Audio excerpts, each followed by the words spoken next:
Good Friday. Good Friday is one of the most sacred days in the Christian faith. It is the day Christians remember the suffering and the death of Jesus Christ on the cross. Though it is a day of sorrow, it is also called good because it marks the moment when Jesus gave his life for the salvation of the world, an act of love, sacrifice, and redemption. On the evening before his crucifixion, Jesus gathered his 12 disciples in an upstairs room in Jerusalem to share a final meal with them. This meal has come to be known as the Last Supper, as it holds deep spiritual meaning for Christians around the world.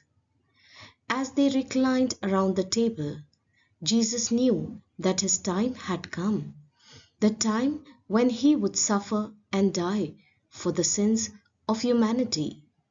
Though the disciples didn't yet fully understand what was about to happen, Jesus used this meal to teach them, comfort them, and prepare them for what was to come. During the meal, Jesus took a loaf of bread, gave thanks to God, and broke it. He gave it to his disciples, saying, "Take and eat. This is my body given for you." Then he took a cup of wine, gave thanks, and offered it to them, saying, "Drink from it, all of you.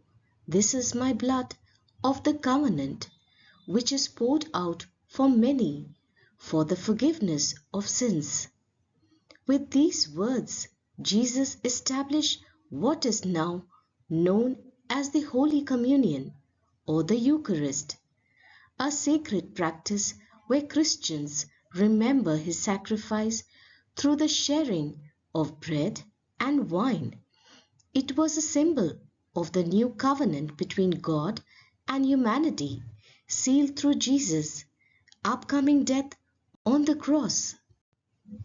In a powerful act of humility, Jesus washed the feet of his disciples, a task usually done by the lowest servant.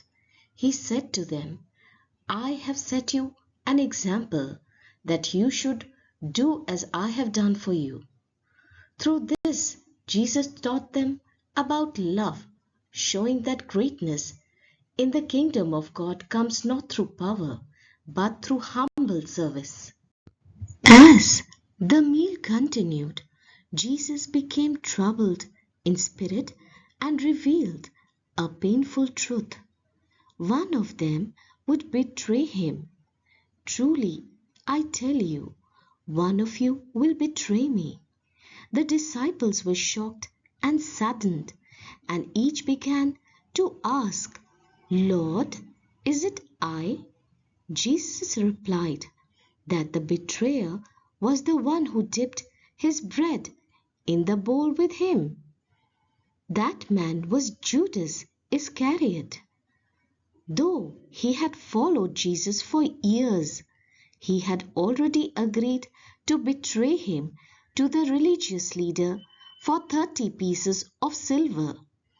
After receiving the bread from Jesus, Judas left the room quietly and went out into the night, his heart set on completing his betrayal. After supper, Jesus went with some of his disciples to the Garden of Gethsemane to pray. He was deeply troubled and knew what was about to happen. As he prayed, he said, "Father, if it is possible, let this cup pass from me. Yet not my will, but yours be done." Soon Judas arrived with soldiers. He walked up to Jesus and betrayed him with a kiss, the sign he had given the guards. Jesus was arrested and taken away in chains. Jesus was brought before the Jewish council, where he was falsely accused of blasphemy.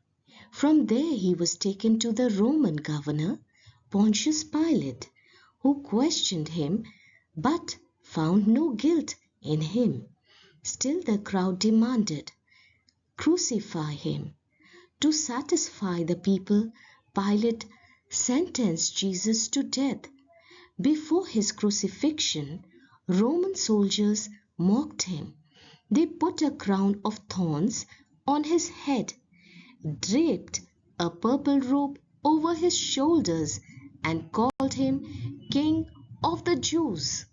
Jesus was forced to carry his wooden cross through the streets of Jerusalem to a hill called Golgotha, which means the place of the skull. Along the way, he fell from exhaustion, and a man named Simon of Cyrene was made to help him carry the cross. When they reached the hill, Jesus was nailed to the cross between two criminals. As he hung there in agony, he said words that are now deeply meaningful to Christians. "Father, forgive them, for they know not what they do." After hours of suffering, Jesus bowed his head and died. When Jesus died, the sky grew dark, the earth shook, and the curtain in the temple was torn into two, a symbol that the barrier between God and humanity had been removed. A Roman centurion standing nearby said, "Truly, this man was the Son of God." A man named Joseph of Arimathea, a secret follower of Jesus, asked Pilate for permission to bury Jesus' body. He wrapped Jesus in linen and laid him in a new tomb carved out of rock. A large stone was rolled in front of the entrance, and guards were posted to watch it.